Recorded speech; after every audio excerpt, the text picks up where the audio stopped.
Bonjour à tous, aujourd'hui on essaye la MG3 Hybride Plus, un véhicule qui s'attaque au segment le plus en vogue du marché français en ce moment, celui des hybrides, et en particulier de la catégorie citadine, avec en ligne de mire une star, la Toyota Yaris hybride. Alors cette MG3, pour lutter contre la japonaise, propose des arguments choc.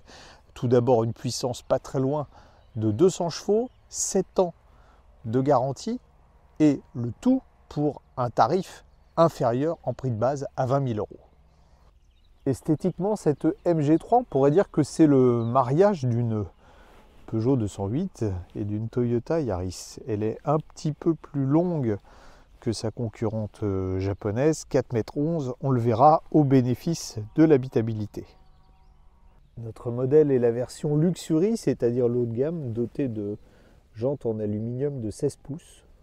On a aussi façon Tesla des petites caméras, vous l'avez vu, un peu partout, sous le logo à l'avant, sous les rétroviseurs latéraux. On en a bien évidemment encore une qui est disposée à l'arrière.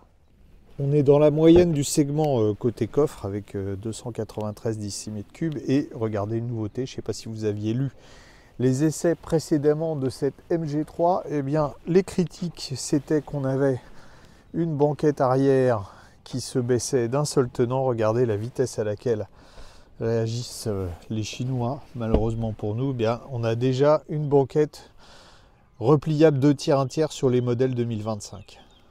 Cette MG3 tire parti de sa longueur un peu plus importante pour proposer des places arrière qui sont assez généreuses dans la catégorie. Bon là, je peux remonter ma banquette de tiers 1 tiers. La sellerie est aussi assez confortable. On est bien installé à l'arrière. On est encore mieux installé à l'avant puisque les Chinois là aussi ont tenu compte des critiques qui ont été faites sur les premiers modèles qui ont été essayés. Alors, on a non seulement un siège qui se règle dans tous les sens, y compris en hauteur, mais regardez, désormais on a un volant qui se règle en hauteur et en profondeur, ce qui n'était pas le cas sur la version 2024. La présentation intérieure, je vais vous dire, c'est plutôt une bonne surprise parce qu'on s'attend, vu les tarifs, à avoir des matériaux low cost, une présentation très basique. C'est plutôt agréable à regarder et même à toucher avec ce faux cuir surpiqué qui habille le bandeau devant le passager, le bandeau de la planche de bord devant le passager. Simple mais avec l'essentiel, le petit combiné d'instruments numériques qui est derrière le volant. On a en fait toutes les informations nécessaires. Même sur le modèle de base, on a un écran 10,25 pouces qui intègre la navigation. C'est pas le plus réactif qu'on puisse trouver sur le marché, mais c'est assez simple d'utilisation, c'est intuitif. Il faut, comme d'habitude, passer par les divers menus pour arriver, par exemple, à supprimer les aides à la conduite gênantes. Tiens, pendant qu'on y a regardé, je vous ai parlé tout à l'heure des caméras, vous voyez, on a de la 3D, je peux faire bouger ma voiture et voir tout ce qu'il y a tout le tour, vous voyez. Pour les aides à la conduite, eh bien pour tout, alors ici, récupération d'énergie réglable, et les aides à la conduite, c'est ici. Donc, on va supprimer l'alerte de vitesse intelligente, on va supprimer le maintien dans la voie, comme à chaque fois sur les voitures que j'essaye, puisque tout ça, c'est absolument insupportable, la fatigue du conducteur.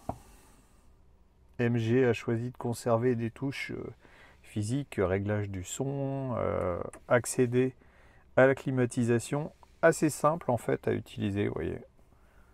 Et on fait varier les températures comme ça. Gros bouton pour la boîte de vitesse, bon, fastoche, hein, voilà, on appuie pour passer sur parc, et puis ici, un petit poussoir pour changer les modes de conduite, normal, sport, éco. On a de la conduite semi-autonome de niveau 2 qu'on peut commander avec ces touches sur le volant. Là, c'est la reconnaissance vocale. Ça, c'est une touche de raccourci qu'on peut programmer. On en a une seconde de l'autre côté du volant. Ça, c'est voilà, pour accéder au menu de l'infodivertissement. Il y a beaucoup de petits rangements pratiques. Ici, on peut mettre un smartphone, mais pas simplement ici. Vous pouvez le mettre également là, au niveau de la console centrale. Et en plus, ça coulisse avec un rangement dessous. Sous le capot, c'est plein. Il faut dire qu'on n'a pas moins de 3 moteurs pour le système hybride MG. On a tout d'abord un moteur essence 4 cylindres 1,5 litre qui fonctionne en cycle Atkinson et qui développe 102 chevaux. Et ce moteur est accouplé à 2 moteurs électriques, un qui peut servir de générateur et un qui sert à entraîner les roues d'une puissance beaucoup plus importante puisqu'on a 136 chevaux et 250 Nm de couple. La puissance totale, c'est 195 chevaux, puissance cumulée qui peut passer par différents modes. Ces différents modes, c'est déjà le mode 100% électrique. On a une batterie qui est assez conséquente, 1,83 kWh, c'est-à-dire c'est pratiquement le double de ce qu'on a sur les hybrides équivalentes habituellement. Là, on démarrera en 100% électrique, donc avec 136 chevaux, 250 Nm de couple. Et puis ensuite, on a 2 modes de fonctionnement complètement différents. Un mode, ce qu'on appelle hybride série, où le moteur thermique va se mettre en route, mais uniquement pour alimenter en énergie. Il va servir en sorte de groupe électrogène pour alimenter en énergie le moteur électrique. Et puis ensuite, on a un mode hybride parallèle. Hybride parallèle, ça veut dire que les 2 moteurs travaillent de concert. C'est là qu'on aura la puissance maxi. Et enfin, on a un mode 100% thermique, par exemple sur l'autoroute, où seul le moteur thermique entraînera les roues. Quand vous démarrez, vous allez être en 100% électrique et le rester jusqu'à environ une vitesse de 60 km/h si vous n'écrasez pas la pédale d'accélérateur. Ce qu'on remarque dès les premiers tours de roue, c'est que on a, on va dire, un confort qui est équivalent à ce qu'on a dans la Toyota Yaris de dernière génération.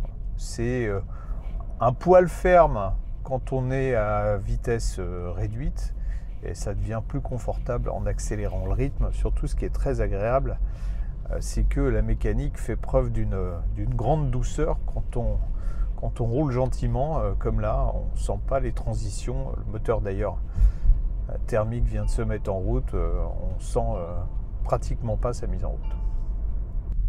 On a ce petit graphique au tableau de bord là qui nous indique comment fonctionne le véhicule. Vous voyez, on vient de passer là du mode électrique au mode hybride. Il ne détaille pas en revanche l'utilisation de l'hybride série ou de l'hybride parallèle. On peut, si on est attentif, le deviner, parce que là par exemple on est en mode hybride parallèle puisqu'on voit que les 2 moteurs électriques entraînent de concert les roues. En conduite, j'allais dire de tous les jours classique, on a une belle réactivité. On laisse les différents moteurs vivre leur vie sans s'en rendre compte. Ce qui compte, c'est que quand on écrase l'accélérateur, il se passe toujours quelque chose.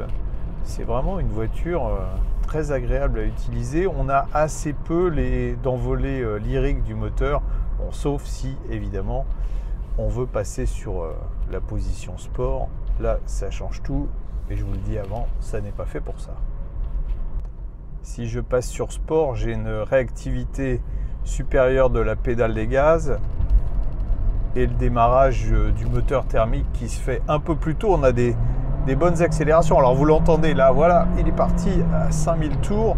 On a un petit phénomène de latence entre le moment où on écrase le champignon et où tous les chevaux arrivent en même temps. Mais bon, ça permet quand même d'avoir des performances suffisantes. 0 à 100, 7 secondes 4, c'était une voiture de sport, comme je le dis souvent, il y a quelques années. Et vous le voyez, en termes de châssis, c'est vraiment pas mal du tout. Ça n'a rien à envier aux concurrentes européennes. On a bien, parce que là, vraiment, je force le rythme, le bruit du moteur thermique qui se fait entendre de temps en temps.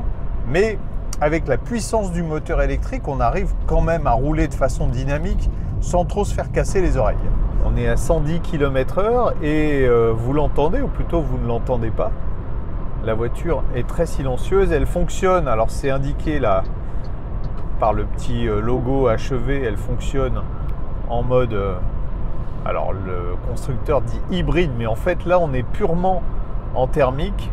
Il n'y a que le moteur 4 cylindres qui entraîne les roues. On aura une consommation, on le voit avec le petit schéma électrique, il en profite aussi pour recharger un peu la batterie. Donc voiture silencieuse, consommation qui est plutôt raisonnable pour le moment. Bon, on n'est qu'à 110 km/h, mais à 110 km/h ça fait déjà on va dire 40 km qu'on roule à cette vitesse. On est à une consommation de 5,2 litres au 100, donc ça reste aussi très intéressant. Il faudra essayer sur l'autoroute à 130, on verra ça un peu plus tard.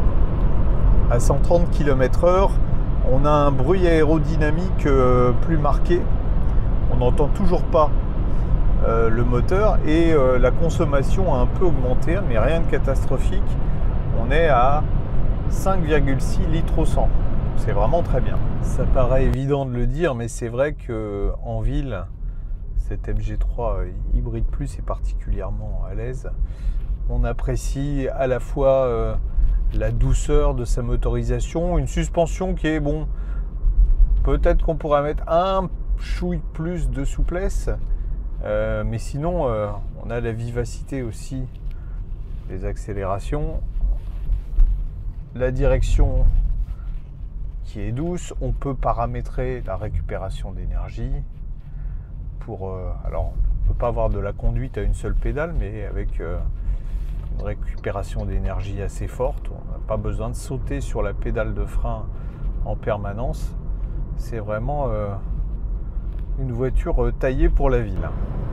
Pour que cet essai soit complet, il aurait fallu qu'on fasse un peu de montagne. En région parisienne, ça ne va pas être facile d'arriver à trouver des sommets. Pourquoi ? Parce que le défaut des hybrides, et en particulier d'hybrides avec des grosses batteries, des gros moteurs électriques comme celui-là, c'est que quand la batterie est vide, typiquement si vous grimpez un col par exemple, au moment où la batterie va être vide, vous vous retrouvez avec simplement le moteur thermique, c'est-à-dire 102 chevaux, et évidemment le poids de tout le système qu'il faut entraîner, et en plus, dans le cas de notre MG, l'obligation de recharger un peu la batterie. Donc autant vous dire que ça ne va pas être une voiture de sport si vous êtes en train de grimper un col, d'autant plus que vous avez un moteur atmosphérique et en montant en altitude, il va aussi perdre de la puissance. Même chose si vous devez tracter une remorque, une caravane, enfin en général avec une petite voiture comme ça on ne le fait pas, mais même chose si vous devez tracter et que vous êtes dans une montée, on ne va même pas dire un col, la voiture peut tirer la langue dans ces conditions. MG nous dit une conso normalisée en cycle WLTP de 4,4 litres. Difficile de l'égaler, mais regardez le petit chiffre en bas à droite, on a fait 4,8 litres au 100. C'est un très bon résultat. Je pense qu'on est dans les clous de ce que fait une Toyota Yaris dans les mêmes conditions, sauf que là on a un véhicule évidemment qui est beaucoup plus puissant. Quand on découvre les caractéristiques de cette MG3 Hybride Plus, compte tenu de son prix, de sa puissance, on se dit que fatalement, quelque part, il doit y avoir un lézard. Or ce lézard, pendant tout l'essai, je l'ai cherché et malheureusement pour les concurrents, je ne l'ai pas trouvé. C'est donc une bonne surprise cette MG3 Plus, comme malheureusement souvent sur les voitures chinoises, une voiture qui est agréable à conduire, suffisamment confortable, qui offre de l'espace à bord, le tout pour des tarifs qui sont assez serrés. Je vous rappelle que bien équipé, elle démarre à 19 990 € et notre version Luxury, tout est dans le Luxury, coûte 23 490 € et à ce prix-là, malheureusement, il n'y a pas beaucoup de concurrence.